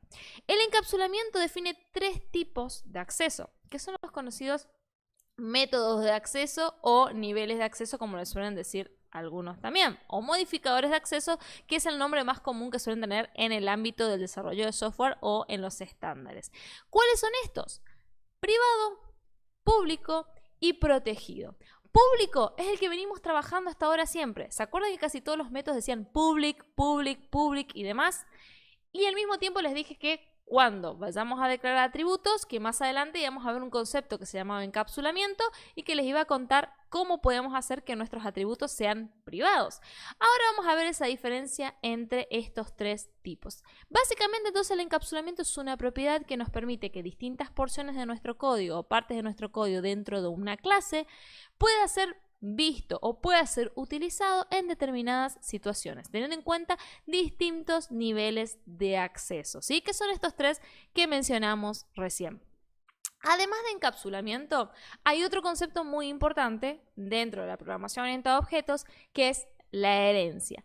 La herencia, ¿qué es la herencia en la vida real? En la vida real la herencia es el concepto de que si existe un padre o una madre, probablemente si tiene un hijo propio, o sea, un hijo genético, digamos, un hijo biológico, va a tener características tanto del padre como de la madre. Por ejemplo, voy a dar un ejemplo, mi caso. Mi papá es morocho, mi mamá es de piel oscura, mi mamá es rubia y de piel clara, y yo salí morocha de pelo y de piel clara. Casualidad, porque se mezclaron ambos genes. Tengo características de mi papá y características de mi mamá. El concepto de herencia es el mismo. Yo puedo tener una clase que sea madre, ¿sí? O padre, depende del concepto o la bibliografía que lean, van a ver que algunos le dicen padre, otro madre, es indistinto, pueden utilizar la terminología que ustedes quieran, ambos nombres son válidos, ¿sí? Voy a tener una clase madre o padre, la cual va a tener atributos y métodos y va a poder tener hijas o hijos que hereden esos atributos y métodos de esa clase madre. Y cada uno de esos hijos va a poder tener al mismo tiempo atributos y métodos propios que los van a diferenciar de sus hermanos. ¿Qué es lo que pasa en la vida real? En mi caso soy hija única, no tengo hermanos, pero suponiendo que tuviese un hermano, por ejemplo, puede pasar que, por ejemplo, yo tenga ciertas características, por ejemplo, que tengo una profesión o que tengo una forma de ser distinta a la que podría tener un hermano. Y eso justamente es lo que pasa en la herencia también en clase. Se aplica el mismo concepto de la vida real, el mismo concepto genético, biológico, a lo que es las clases y la programación orientada a objetos. Que ya vamos a ver unos ejemplitos y van a ver lo sencillo que es entender la herencia. Y de la mano de la herencia viene otro concepto que es el polimorfismo, que nos dice que cuando hay una clase madre o padre que tiene distintos hijos que dependen de ella, si yo creo un objeto o si yo utilizo algo teniendo en cuenta la clase madre, sus clases hijas también van a tener acceso a lo mismo o van a poder intercambiar o tomar distintas formas. Y me van a decir, profe, esto es un poco complejo. Les doy un ejemplo con un vector. Supónganse que tengo una clase madre vehículo, ¿sí? Y tengo 3 hijas, que son vehículos. Un auto, un camión y una moto. Los 3 son vehículos, así que son hijas de la clase vehículo. ¿Bien? Lo que dice esto es que, por ejemplo, si yo tengo un vector de tipo vehículo, yo puedo asignar adentro objetos de tipo auto, objetos de tipo camión y objetos de tipo moto. ¿Por qué? Porque son otra forma diferente de la clase madre que es vehículo. ¿Bien? Polimorfismo. Poli significa muchas, morfismo, formas. Este ejemplo que les di lo vamos a ver ahora en código también para que se entienda el concepto de cada uno. Acuérdense que toda esta información teórica ustedes la tienen, ya la vieron anteriormente, por lo cual esto es un repasito como para poder entrar en ritmo de vuelta y pasar a la práctica. Así que una vez respondidas estas preguntas, vamos a pasar ahora a ver qué es encapsulamiento, qué es herencia y qué es polimorfismo, pero aplicado a nuestro código en NetBeans. Así que vayamos a eso. Bien, gente, ya estamos acá en NetBeans nuevamente. Fíjense, tenemos nuestra hermosa clase que está súper grande con un montón de métodos. Fíjense la cantidad de métodos que tenemos implementados con nuestros constructores y nuestros atributos. De a poquito va tomando forma. Lo que veníamos hablando recién era sobre encapsulamiento, que va a ser el primer concepto que vamos a ver en la práctica. El encapsulamiento dijimos que establece 3 tipos de modificadores de acceso: público, privado y protegido. El primero y el más sencillo de entender es el público, que es el que vemos acá. Cuando algo está establecido como público, significa que puede accederse desde cualquier otro lugar dentro del código. ¿Qué quiere decir esto? Mi clase auto, al ser pública, yo puedo acceder a ella desde otra clase, desde el main, desde otra parte de mi programa, desde otro programa que se conecte al mío, y diferentes opciones así. Mientras que pasa lo mismo con estos constructores que son públicos o con cada uno de los métodos getters o setters que tengamos. ¿Bien? Ahora, además de public, existe otro modificador de acceso muy importante, que es otro de los más utilizados, que es privado, o mejor conocido como private. Se escribe private, que es la traducción al inglés. ¿Para qué me sirve esto? Por defecto, si yo no pongo ningún modificador de acceso, NetBeans y Java lo toman por defecto casi siempre como público. Sin embargo, existen situaciones donde es conveniente que ciertos atributos o métodos sean privados y no puedan ser accedidos desde cualquier lugar. En el caso que utilicemos privado, ¿sí?, es el nivel más alto de protección que tenemos de encapsulamiento. ¿Qué quiere decir esto? Que cuando algo está establecido como privado, solo puede ser accedido dentro de la misma clase que yo estoy trabajando. Por ejemplo, si yo acá auto a cada uno de sus atributos los pongo como privados, de esta manera, lo cual es una muy buena práctica, que eso es lo que les comenté hoy, que nos faltaba todavía una parte en la declaración de cada uno de nuestros atributos, ¿sí? Si yo a cada uno de ellos los pongo, vamos a ponerlo acá, como privados, ¿sí? Acá, epa, me comí el string junto, ahí está. Si yo cada uno de ellos los pongo como privados, ¿qué va a pasar? La única forma de poder acceder a cada uno de estos valores va a ser dentro de la clase auto. Estoy provocando encapsulamiento mediante una forma de acceso privada. Esto me impide que otra clase que no tenga nada que ver con auto u otra parte de mi programa en la que yo no quiero que toque auto, pueda tocar auto o hacer alguna modificación o acceder a datos de auto accidentalmente sin que tenga o pueda hacerlo. Si yo establezco esto privado en lugar de público, como estaba anteriormente de forma predeterminada, yo este error que acabo de mencionar, de que accidentalmente otro pueda modificar, tocar o acceder a los datos, estoy tratando de que no ocurra. De esta manera, el manejo exclusivo de los atributos de auto va a ser a través de su propia clase y sin la interferencia de factores externos. Obviamente hay un montón detrás de escena más de esto que lo pueden leer y lo pueden amplificar, pero este es uno de los ejemplos más comunes. Fíjense además, vamos a ver este ejemplo. Vamos a imaginarnos que queremos traer la ID de un auto, ¿sí? Vamos a probar el mismo caso del auto 2 que habíamos creado, lo vamos a ver en el main. Fíjense que el método getID actualmente es público, o sea que si yo quiero acceder a él, voy a poder acceder sin problemas desde el main. ¿Por qué? Porque mi main, que tengo acá, ¿sí?, es una clase, por así decirlo, fíjense también, totalmente distinta a auto, ¿sí? Si bien creé un auto acá adentro, ¿por qué pude crear un auto acá adentro? Porque el constructor es público, ¿sí? Lo pude crear sin ningún problema. Acá, si yo un método lo tengo como privado, no voy a poder acceder. Por ejemplo, vamos a suponer que yo quiero mostrar la ID por pantalla, ¿sí?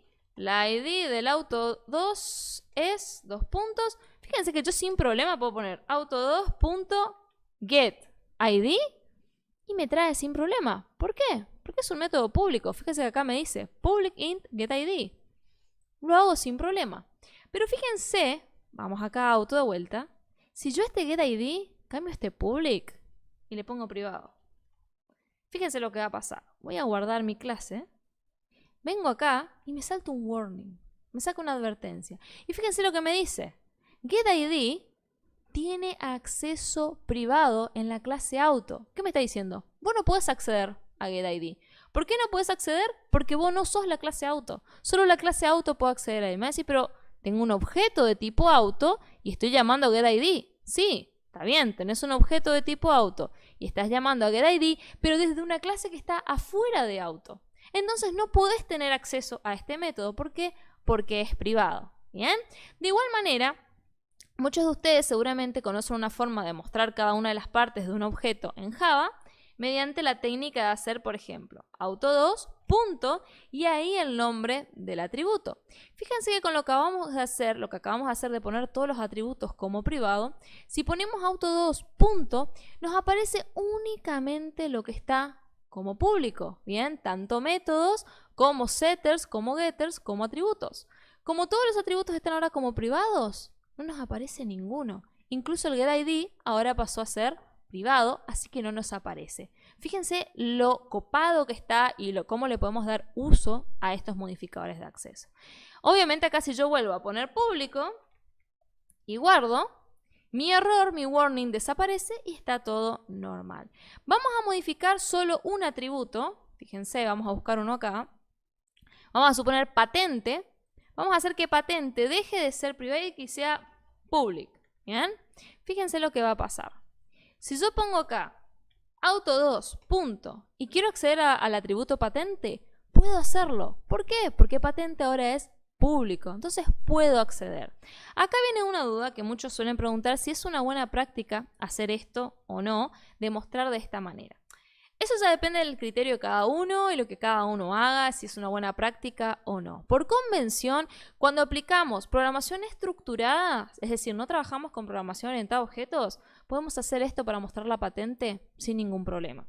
Pero cuando trabajamos con programación orientada a objetos, tenemos el encapsulamiento que nos permite proteger los datos, proteger los atributos y demás, y que no hayan errores. Tenemos que trabajar de esta manera, haciendo que nuestros atributos sean privados. Si nuestros atributos son privados, la única forma de acceder a ellos es mediante los getters y setters. ¿Por qué? Porque los getters y setters por defecto son métodos públicos que pueden accederse desde cualquier lugar. ¿Se entiende? De esta manera yo estoy cumpliendo con el encapsulamiento, una de las principales propiedades de la programación orientada a objetos, y puedo acceder sin problema a él. Ahora, hablamos de público y de privado, pero no hablamos todavía de protegido, que es el tercer tipo de nivel de acceso que tenemos, ¿sí? Ahora, protegido es un poquito más complejo, porque es como el intermediario entre público y privado, ¿bien? Vamos a decir, público ya sabemos, pueden acceder todos. Privado pueden acceder solo los que están dentro de la clase, y protegido tiene unas características particulares que lo hace como un punto intermedio. Protegido lo que permite es hacer una combinación con herencia, ¿bien? Privado no permite que nadie lo vea, público que todos lo vean. Protegido permite que solo vea la clase en la que yo estoy parada ahora, en la que estoy dentro del atributo o método declarado como protegido, y además de ello los únicos que además van a poder tener acceso son las clases derivadas, o mejor conocido como dijimos recién, las clases hijas o hijos del padre o madre que yo estoy trabajando. Por ejemplo, si volvemos al caso de vehículo, que fuese el papá o la mamá, y la clase hija fuese auto, si vehículo tiene un atributo protected, que es decir, protegido, auto va a poder acceder a él. Mientras que si es privado, no va a poder tener acceso a él. Y si es público, además de auto, todo el mundo va a poder tener acceso a él. ¿Bien? Entonces, repaso. Público, todos tienen acceso. Privado, tienen acceso solo los de la propia clase. Y protegido, punto intermedio. Pueden tener acceso los de la propia clase y las clases derivadas o clases hijas de esa propia en la que estemos trabajando. ¿Se va entendiendo hasta ahí? Con esto terminamos con encapsulamiento. Ahora estamos hablando recién de herencia y polimorfismo. Y entonces ya tenemos una clase auto. Y ya que estoy dando tanto el ejemplo de vehículo, vehículo, vehículo, vamos a crear una clase vehículo. Vamos acá al costado, voy a crear una clase vehículo. Vamos a crear vehículo. Y voy a crear, además de auto que ya tenemos creada, voy a crear dos tipos más de vehículo. Voy a crear los que estuvimos hablando. Camión. Acuérdense que acá no hay que poner tildes, camión lleva tilde, pero como estábamos trabajando con clases y tenemos convenciones para los nombres, no hay que ocupar tildes, ni acentos, ni símbolos especiales. Lo mismo pasa con vehículo, ¿sí? Y vamos a agregar también moto. Pero ahora vamos a dejar todo vacío, ¿bien? Fíjense lo que vamos a hacer. Vamos a hacer que vehículo, ¿sí? Que es nuestra clase madre o nuestra clase principal que vamos a utilizar, vaya a tener una serie de atributos y métodos que todos nuestros vehículos vayan a tener. ¿Bien?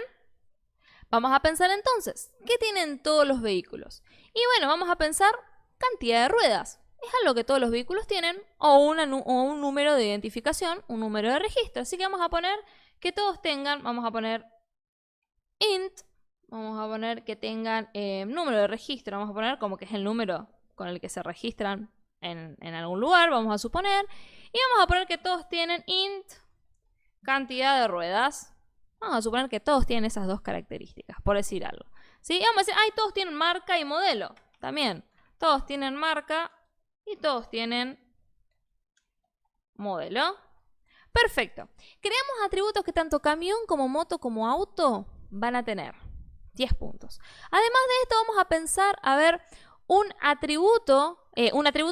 método que van a tener todos en común. Y puedo estacionar un camión, puedo estacionar una moto y puedo estacionar un auto, por ejemplo. Bueno, vamos a poner entonces un método que sea public void estacionar, por ejemplo. Vamos a poner que no reciba ningún parámetro ni nada y vamos a poner que estacionar es un mensajito que diga estoy estacionando, por ejemplo, ¿sí? Fíjense, entonces armamos nuestra clase vehículo, tiene sus atributos, tiene su método estacionar y vamos a agregarle ahora su constructor. Vamos a poner al insert, constructor vacío, al insert, constructor con todos los parámetros. Perfecto.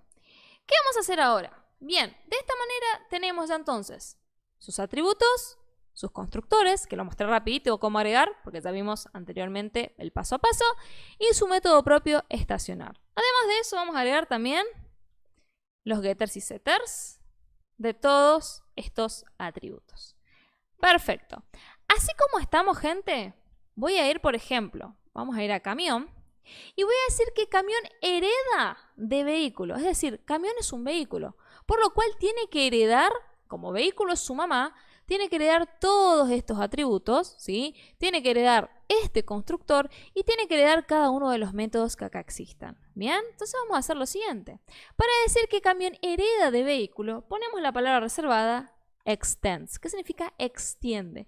Y acá vamos a poner de quién extiende. De vehículo. Automáticamente cuando hagamos esto, gente, nos va a tirar acá un foquito, una información, ¿sí? Una sugerencia, que si hacemos Alt, Enter, nos va a tirar ciertas sugerencias. En este caso a mí no me está tirando ahora ninguno, ¿bien? Fíjense que me dice que está todo ok, que ya puedo extender de vehículo sin ningún drama. En caso de que vehículo fuera una clase abstracta, que es otro concepto, ese warning que me tiró a mí recién como de alguna sugerencia o algo si quiero hacer un testing o lo que sea, va a decirme, che, tenés que implementar todos los métodos que tiene la clase madre. En este caso, como la clase madre es una clase común y corriente, ya de forma automática yo estoy heredando, ¿qué cosa? Todos estos atributos, todos estos métodos. Pero yo puedo hacer que camión también tenga sus atributos y métodos propios, ¿sí? Tranquilamente. Por ejemplo, vamos a decir que los camiones tienen algo que no tienen los demás, que es cantidad de ejes, y que tienen también boolean si tienen acoplado o no, por ejemplo. Son características propias de ¿qué cosa? De camión. Ahora, entonces, si yo tengo esto y quiero hacer el constructor de camión, ¿qué va a pasar? Fíjense.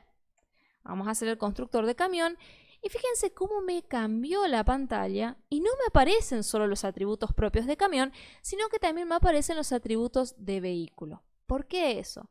Porque camión es hija de vehículo. Si yo quiero crear un nuevo camión, camión hereda estos atributos de vehículo. Bien, número de registro, cantidad de ruedas y demás. Por lo cual yo, además de incluir los atributos que son propios del camión, que la diferencia de una moto o de un auto, tengo que agregar también todos los atributos que está heredando, ¿sí?, de su clase madre. En este caso, número de registro, cantidad de ruedas, marca, string y demás, ¿sí? Entonces pongo generate y fíjense lo siguiente, y acá viene una parte muy interesante que hay que comprenderla bien. Fíjense que recibimos cantidad de ejes, si tiene acoplado o no, que son nuestros atributos propios, pero también recibimos número de registro, cantidad de ruedas, marca y modelo. Para cantidad de ejes y acoplado, hace lo que venimos haciendo siempre. This, cantidad de ejes, asignale. This, acoplado, asignale. Pero fíjense que con número de registro, cantidad de ruedas, marca y modelo no hace esto, sino que hay una palabra reservada que dice super. ¿Qué es lo que está haciendo acá? Básicamente le dice super, es decir, a mi madre, super está arriba mío, ¿sí? Como si esto fuese una herencia. Vehículo estaría arriba, como un árbol genealógico, y abajo estaría auto, camión y moto. Entonces estoy diciendo super, o sea, mirá a mi mamá que está arriba mío y tráeme los atributos número de registro, cantidad de ruedas, marca y modelo y asignale los valores que yo estoy recibiendo acá. Básicamente eso es lo que significa este super que tengo acá. Entonces de esta manera hizo una combinación de los atributos propios que heredó de su padre o su madre y de sus atributos propios del camión. Bien, fíjense que lo fácil que es crear un constructor de esa manera. Y además de eso, por supuesto, vamos a crear el constructor vacío del camión. Lo mismo sucede con los getters y setters. Si ahora lo queremos agregar, los getters y setters de camión, nos aparecen nuestros getters y setters propios, bien, y también nos aparecen los getters y setters propios de vehículo, que podemos seleccionarlos y nos crea todos de forma automática. Fíjense lo sencillo que es, gente, armar todo esto. Sin embargo, fíjense que en estos getters y setters que estamos trayendo de vehículo nos trae una mini advertencia. Y si vamos a esa advertencia, nos dice para agregar override encima. ¿Qué significa ese override? Override significa sobreescritura, es decir, sobreescribir un método que yo estoy heredando para cambiar su implementación. En este caso, si yo implemento un get o un set de una clase madre y no tengo interés en sobreescribir el método, hago lo que acabo de hacer yo. Elimino los getters y setters que no correspondan, los que me acaba de pedir override, los elimino y directamente dejo los que son propios de camión. Y me van a decir, profe, pero pará, ¿por qué? Fíjense, vamos de vuelta. Elimino estos getters y setters, los vuelvo a agregar y acuérdense que nos aparecen los de vehículo y los de camión. Si yo selecciono todo, los que son propios de camión no pasa nada, pero en vehículos me pide para sobreescribir. Yo sobreescribo un método solo si quiero cambiar su implementación. Es decir, si acá en lugar de poner return num de registro, quiero que, por ejemplo, me retorne algo más o que haga una combinación rara, una suma o algo. Como yo no quiero hacer un cambio de este get o set que yo estoy heredando de vehículo, yo directamente, gente, lo que acabo de hacer, lo puedo eliminar. Dejo solo el getter y setter que sea propio de camión y automáticamente los demás, camión por extender de vehículo, ya los va a heredar. ¿Se entiende? Es un poco complejo primero al entender la herencia, pero es el mismo concepto de la vida real, ¿sí? Por más que yo no quiera, ¿sí? Si soy hija de mi mamá y mi papá, biológica, ¿sí? Voy a heredar cosas de ellos, físicas o lo que sea, por más que yo no quiera. De igual manera pasa acá con camión. Al extender de vehículo, sí o sí va a heredar cosas de vehículo, todos sus métodos. Ahora, lo que puedo hacer, por ejemplo, mi papá teclea de una manera en la computadora, yo puedo también heredar la habilidad de teclear, pero darle mi propio toque personal. Eso sería la sobreescritura de métodos, ¿bien? En este caso yo no necesito una sobreescritura de los getter y setters porque cumplen la misma funcionalidad. Es decir, en este caso yo estaría tecleando igual que mi papá, ¿sí? Porque no me cambian nada que yo cambie ese método. ¿Se va entendiendo? Es un poco complejo primero y abstracto, pero a poquito le vamos a ir agarrando la mano. Una vez hecho esto, ¿sí? Vamos a hacer lo mismo con moto, lo voy a hacer rápido, ¿sí? Vamos a ponerle que extiende de vehículo. Así después también vemos polimorfismo. Y vamos a decir que moto tiene un atributo propio que es cilindrada, que las demás no tienen. Vamos a insertar constructor vacío, constructor con todos los parámetros. Lo voy a hacer rapidito porque ya lo venimos trabajando. Les mostré recién el paso a paso. Vamos a hacer los getter y setters propios de la moto. Bien. Y ya tenemos lista nuestra clase moto. Voy a cerrar moto, voy a cerrar camión. Y me voy a auto, y acá vamos a empezar a tener un dilema. Y van a ver por qué. Estoy en auto, voy a poner que auto extiende de vehículo. ¿Sí? Vamos a guardar. Y fíjense que mi constructor contempla únicamente, ¿sí? Acá viene el cambio que vamos a tener que hacer. Contempla únicamente, ¿sí? A todos los valores que yo estoy teniendo propios míos como auto.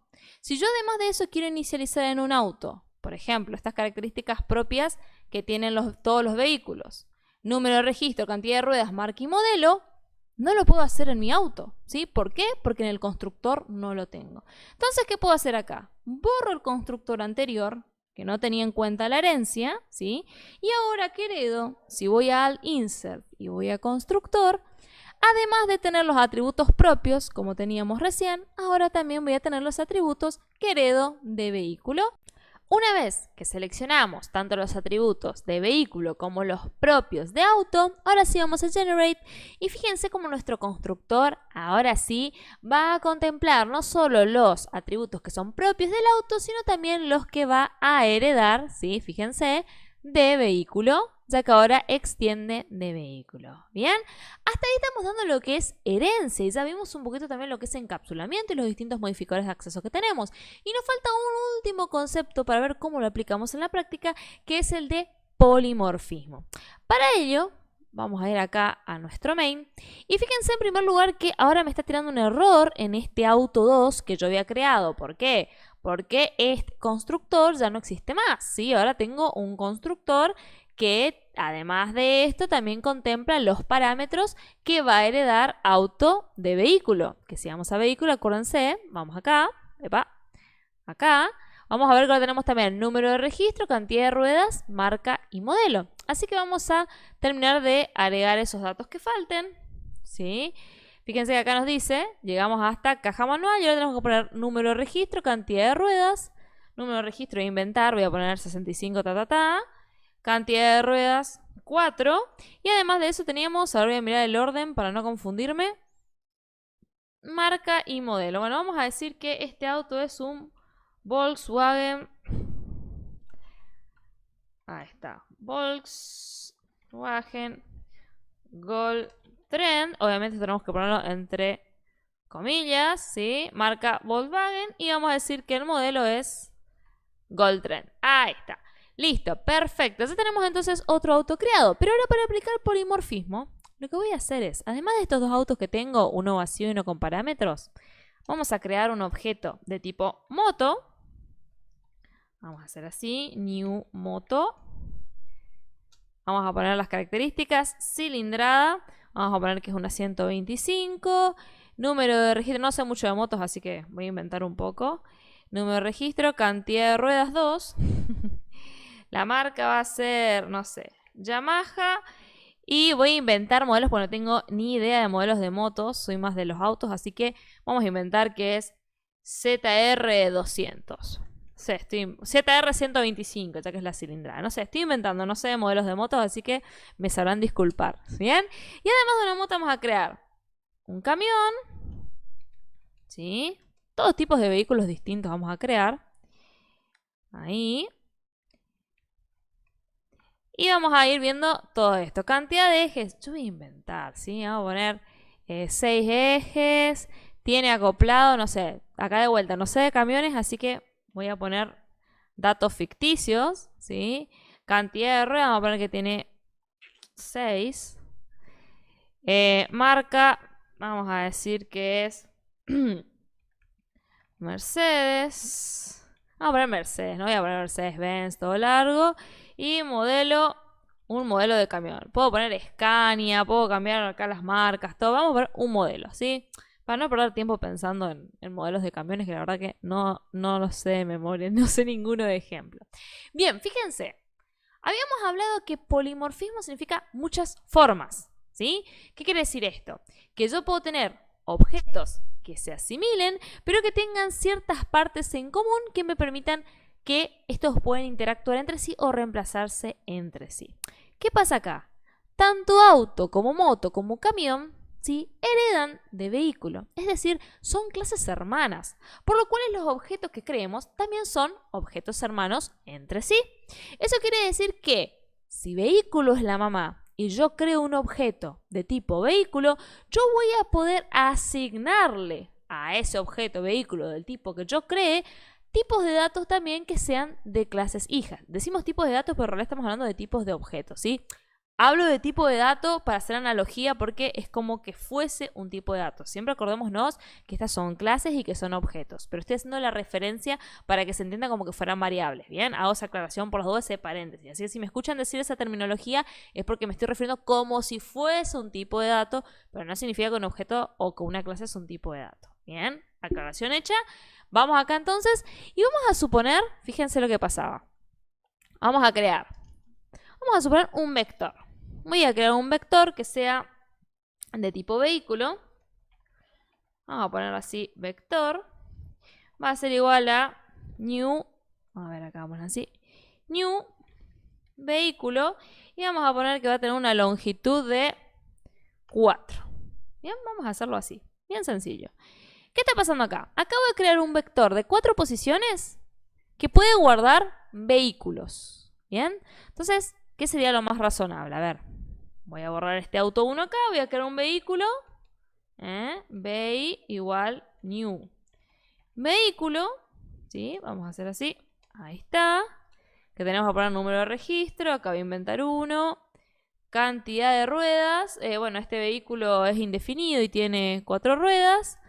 La marca que tiene es, no sé, Vamos a poner que es marca Renault y vamos a decir que el modelo es indefinido. No se sabe qué es, porque es un vehículo, ¿sí? ¿Qué pasaría acá? A ver, si yo estoy hablando de vehículo y creo un vector vehículo, nosotros sabemos que Java es un lenguaje fuertemente tipado. Entonces, si algo es de un tipo de datos, solo puedo guardar ese tipo y punto. ¿Qué sería el caso acá? Si yo lo pienso de esa manera, yo en mi vector que tengo acá, por ejemplo en la posición 0, lo único que podría hacer es guardar mi vehículo y listo. Pero ¿qué pasa si yo acá mi vector, por ejemplo, en la posición 1, guardo al auto? Me deja, no me tira error ni warning. Apa, ¿qué pasó acá? ¿Y qué pasa si, por ejemplo, en la posición 2, yo guardo una moto, que acá está mal escrito? Ahí está. La moto. ¿Qué pasa? También me deja. Pero ¿cómo puede ser si moto es de la clase moto, auto es de la clase auto, vehículo es de la clase vehículo? Y fíjense que va a pasar lo mismo con camión. Si acá yo pongo en la posición 3, que sería la última, yo guardo mi camión, fíjense lo que pasa. Me deja y no me tira error. ¿Y por qué sucede esto? Porque se aplica lo que se conoce como polimorfismo. Muchas formas. Como tanto auto, moto y camión tienen una forma o una base en común, que es vehículo, que es por así decirlo su clase madre, lo que les permite esto es que se puedan adaptar, que se puedan transformar, que tomen una forma y que yo pueda tener un elemento, un objeto de este tipo de la clase madre y que pueda asignarle cualquiera de sus clases hijas. Fíjense lo que sucede acá. Si yo quiero recorrer este vector, yo lo puedo recorrer tranquilamente, fíjense, int i igual a 0 y menor a 4 y más, fíjense, tranquilamente yo lo puedo recorrer, puedo hacer un system.out.println y yo puedo ir recorriendo parte por parte de este vector sin problemas. Por ejemplo, registro, número, y vamos a poner acá que aparezca la i del registro donde está y que hagamos, ¿cómo es? Por ejemplo, en la posición en la que estamos acá, vector, en la posición en la que estemos, por ejemplo, no sé, get marca, porque todos tienen marca, que me vaya mostrando la marca de todos. Fíjense, yo ejecuto mi aplicación y fíjense lo que va a pasar. Vamos a ejecutar. Y fíjense lo que va a pasar. Sin problema, en el registro 0 tenés un Renault, en el registro 1 un Volkswagen, en el registro 2 una Yamaha, en el registro 3 tenés un Mercedes. Me lo leyó sin ningún problema, por más que sean de clases distintas. ¿Por qué? Porque tienen tipos, tienen una clase, mejor dicho, en común, que es vehículo, de la cual todos comparten atributos. ¿Se entiende? Este es un ejemplo clásico de polimorfismo, pero hay muchísimas formas de aplicarlo. Yo puedo tener una variable o un objeto de tipo vehículo, asignarlo de tipo auto, para crear de forma, vamos a decir, genérica, después ir asignando cada uno de los tipos, y funciona perfectamente, al igual que este ejemplo que les acabo de mostrar con un vector, que es el más simple de entender, porque siempre sabíamos que una estructura estática como un vector, una matriz o una variable cualquiera que tengamos puede tener solo un tipo de dato y se le puede asignar únicamente valores de ese tipo de dato. Ahora vimos que si tengo un objeto que está creado con ese tipo de clase que estamos utilizando, si tiene clases hijas que comparten atributos entre sí, podemos asignarlos o utilizarlos también como que fuesen todos del mismo tipo o de la misma clase. ¿Se entiende? Entonces, ya vimos abstracción, todo esto que vimos de pensar en el mundo real, traer esto, abstraerlo al mundo lógico y demás, pasar por la clase, transformar en objeto, métodos, atributos, todo eso fue el proceso de abstracción que aprendimos. Luego pasamos a ver los modificadores de acceso con el principio de encapsulamiento. A partir de eso vimos lo que es la herencia, un concepto súper importante que se utiliza muchísimo en el ambiente laboral. Y por último estamos viendo lo que es polimorfismo de una forma súper sencilla y práctica. Espero, chicos, que se haya entendido hasta acá. Bueno, gente, eso fue todo por hoy. Espero que se haya entendido, espero que les haya gustado también la clase. Vimos conceptos que son fundamentales para lo que es la programación orientada a objetos utilizando Java. Así que seguramente nos veremos en otros videos más adelante viendo otros conceptos que estén relacionados con esto. Así que nos vemos próximamente. ¡Chao, chao!